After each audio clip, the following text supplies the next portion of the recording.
Salve, camaradas! Eu sou Carlos César Almendra, do canal Conexão Marxista, e hoje vou apresentar para vocês aqui uma análise sobre os 6 primeiros meses dessa guerra na Ucrânia, né? Guerra essa que já está computando aí 12 milhões de pessoas que saíram da Ucrânia. Claro que uma parte, né, em torno aí de 1 milhão, até um pouco mais, já voltaram ao país. Mas, além disso, não se tem números precisos de mortos, né? Não tem. As divulgações desses dados são totalmente desencontrados. Você, por exemplo, se você olhar no site da BBC, aponta lá 13 mil mortos.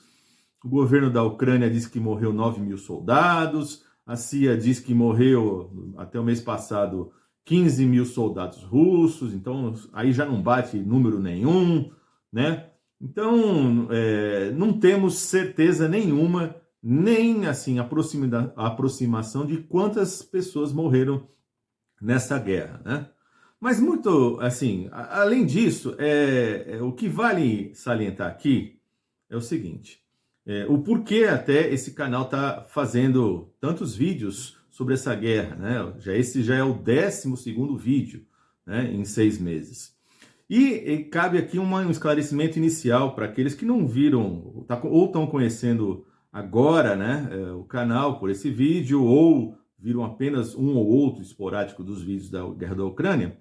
É necessário esclarecer o seguinte: em primeiro lugar, para quem luta pelo socialismo, para quem está, portanto, na perspectiva do trabalho e não do capital, é fundamental esclarecer que nós não temos, nenhum dos dois lados, uma luta em prol da perspectiva do trabalho, dos trabalhadores.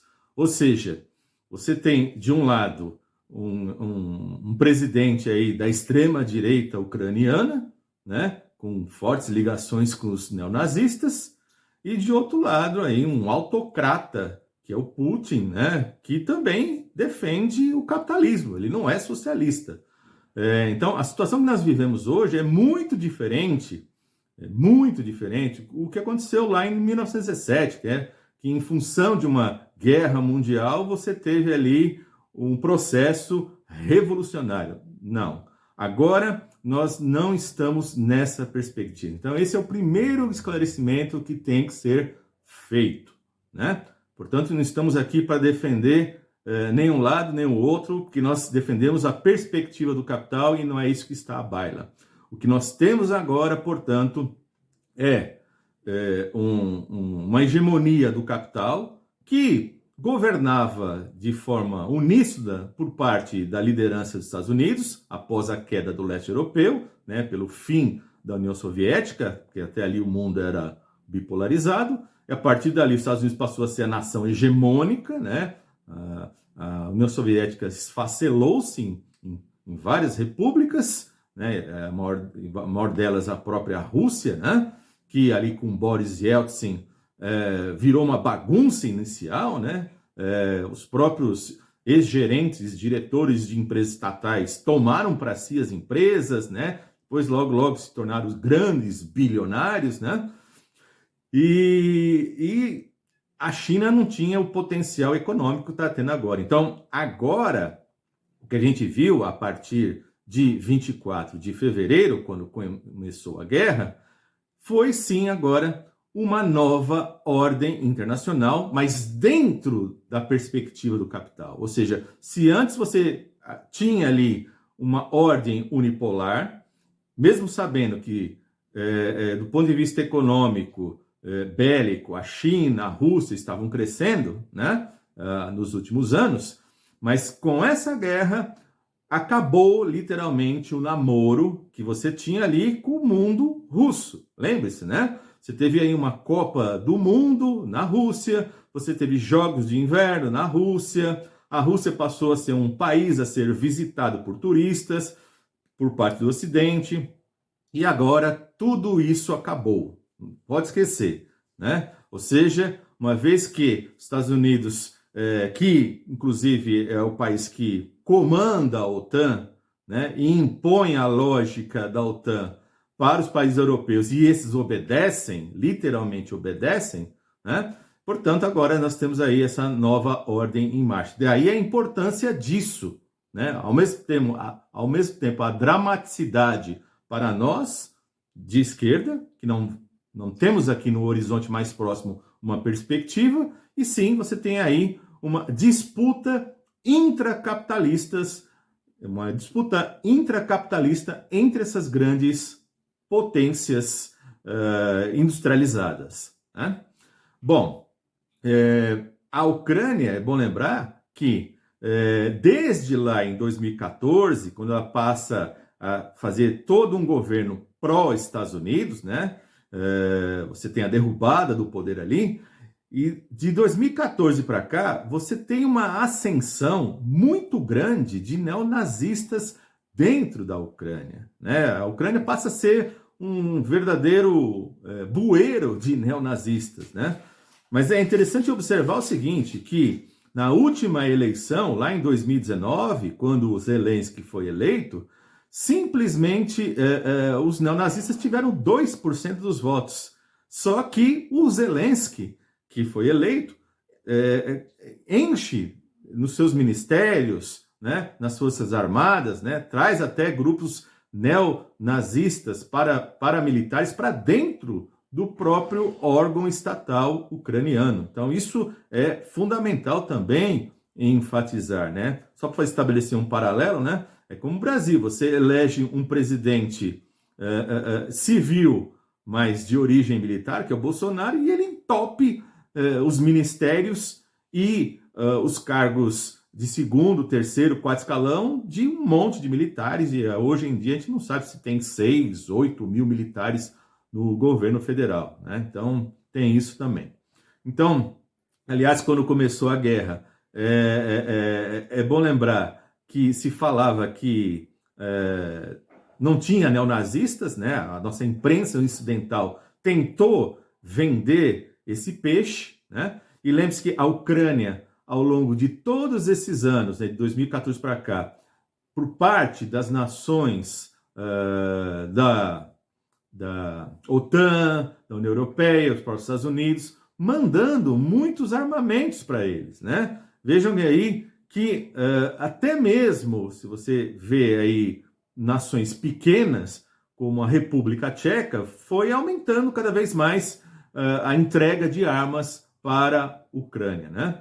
E a Ucrânia, de 2014 para 2022, foi aos poucos, via esse governo de tendência cada vez mais neonazistas, promovendo uma certa limpeza étnica ali no leste ucraniano, né? Nas regiões de Lugansk e Donetsk, né? Tanto é que a migração para a Rússia, daquelas pessoas ucranianas que moravam ali de origem russa ou que falavam russa, era esses que estavam fugindo para a Rússia antes da guerra, né? Porque, inclusive, o governo ucraniano estava disposto a abolir decididamente a língua ucraniana que uma boa parte da população do leste fala, né? E era um tal de jogar bombas nas casas das pessoas, prisões, né? E enquanto isso, de 2014 até 2022, a cada grande reunião de encontro de nações, quem brilhava era o próprio Putin, né? Era a estrela, né? Ele é um cara, porque é um cara muito articulado, né? Pode ser um autocrata, mas ele tem, como ele tem uma formação em direito, ele tem o poder da oratória, né? Ele sabe falar, ele sabe articular as ideias, né? E sempre cobrava ali os acordos esses que os Estados Unidos foi ignorando até ele mandar as resoluções, né, os últimos encaminhamentos aí lá em dezembro do ano passado, e literalmente a OTAN, literalmente comandada pelos Estados Unidos, ignorou tudo isso, né, e acabou culminando aí na ocupação, né, nessa invasão do território ucraniano. E é bom lembrar que toda vez que se fala, né, em nome da comunidade internacional contra a Rússia, né? Vale lembrar, seja dessa guerra ou até antes mesmo dela, né? Como disse o próprio ministro das Relações Exteriores chinês, ele mostra que quando se fala em comunidade ucraniana, literalmente é o quê? Estados Unidos, Canadá, União Europeia e Austrália. É basicamente isso. O mundo, para eles, se restringe a isso. E, por sinal, coincide, né, aquilo que eles chamam de comunidade internacional com os países que mandavam armamentos para a Ucrânia. Né? Então, vejo que isso não são coisas separadas. Né? Então, vejam, uma vez começado aí a guerra em 24 de fevereiro, você vai ter aí por parte dos países da OTAN muitas sanções, bloqueios, porque a ideia era fazer com que a Rússia ficasse numa situação comprometedora, né? Que ela, obviamente, fosse colocada de escanteio, ficasse isolada, enfraquecida, e de novo, vendeu-se muito esse peixe, sobretudo nas 3 primeiras semanas da guerra. Vocês se lembram disso. Isso é sempre bom recordar vocês. Mas, logo em seguida, a gente percebeu uma virada do jogo. Ou seja, na verdade, em função desses bloqueios, a Rússia impõe a sua moeda como moeda de pagamento, rublo. A Rússia aumenta seu comércio para com a Índia, para com a Turquia, portanto, vai aumentando com a Eurásia como um todo. Né? Ou seja, a Rússia tem ali um mercado muito forte de commodities, ou seja, petróleo, gás, ambos que vão, sobretudo o gás que vai para a União Europeia, né? Ali nas tubulações da Nord Stream 1 e Nord Stream 2, que tinha acabado de ser construída. Né? Além disso, Ucrânia e Rússia, uma alta produção de trigo que se espalha pelo mundo, e ainda a Rússia tem grande produção de carvão, titânio, ouro. Portanto, é um país de uma força econômica muito grande, né? Não é qualquer coisa.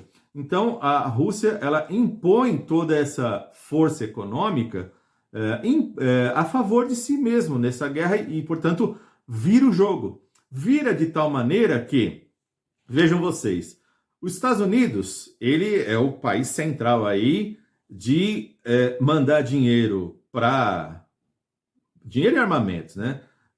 Para a Ucrânia, né? Aliás, é um país que sempre fez intervenções em várias guerras pelo mundo, é um país que promove guerras pelo mundo, literalmente imperialista até hoje, né? Tem gente que diz que não, tem gente que hoje insiste em dizer que não tem mais imperialismo, né? Mas a política dos Estados Unidos ela é só mais dissimulada, mas continua mais imperialista do que nunca, né? Fez esse pacote de 40 bilhões e essa semana mandou mais 3 bilhões para a Ucrânia, né? E os seus aliados centrais ali, por parte da OTAN e União Europeia, você tem o quê?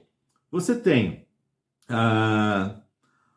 o Reino Unido, né? Que inclusive é o verdadeiro braço direito dos Estados Unidos, mas vejam vocês que o Boris Johnson se enrolou todo, né? Aliás, sua popularidade já estava muito comprometida com os escândalos, com as falas infelizes que ele vinha pronunciando, com o tratamento no que se refere à Covid-19 e acabou ele mesmo saindo, né? Sendo rifado aí, né? Claro, pedindo a renúncia, né? Em seguida o processo inglês de substituição não é imediato, mas já pode ser considerado aí carta fora do baralho, né? Tanto é que na última rodada de sanções, né? Na sexta rodada de sanções, cuja foto correu o mundo todo, né? Você faz sanções. Claro, não estou dizendo que em termos de guerra a Rússia vai bem obrigada. Não, nenhum país que está em guerra você tem a ssua capacidade produtiva, o seu consumo 100%. Mas a Rússia conseguiu contornar muito bem em alguns setores que ela exporta commodities, se deu até melhor, né? Então vejam, enquanto isso, o Boris Johnson saiu. Por outro lado, você tem o Macron aí também, braço direito, né, dos Estados Unidos, né, insistindo, querendo falar para os africanos, né, que não confiem na Rússia, né, tem que confiar na União Europeia, neles próprios. É um absurdo, né? Ou seja, a França, que dos 50 países africanos colonizou, foi metrópole opressora de 14 deles, né? Então, os africanos não estão dando muito ouvido para o Macron, não. E a própria Alemanha, né? Então, veja, ó, de um lado você tem o Reino Unido, a França, assim, cegamente, seja imprensa, seja governo, a favor da política dos Estados Unidos nesse sentido via OTAN, porque, na verdade, como eu venho falando ao longo dos vídeos, essa é uma verdadeira guerra da OTAN, né?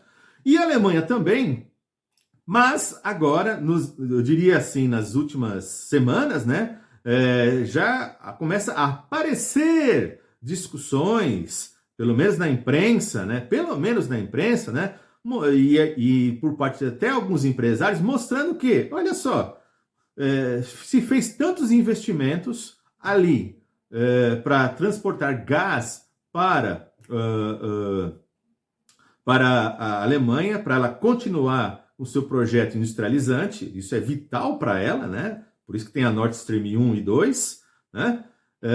Mas, agora, conforme se fecha as torneiras, quem vai ficar comprometido? São os países europeus, não é os Estados Unidos. Ou seja, os Estados Unidos está impondo para todo mundo o que deve ser feito, porque ele não vai ser atingido em nada. Ao contrário, né? As empresas privadas ligadas ao complexo industrial militar estão dando risada, estão super felizes, né? Essas empresas estadunidenses, né? Ou seja, então, de alguma maneira, já começa a ter uma certa discussão na própria Alemanha, né? Aliás, a Alemanha, para tentar driblar a dependência que ela tem em relação ao gás russo, foi lá pedir, estabelecer negociações com o Catar, né? Que também tem bastante gás. Só que aí tem outro problema, né? Você não tem petroleiros suficientes para transportar todo esse gás. E não se constrói um petroleiro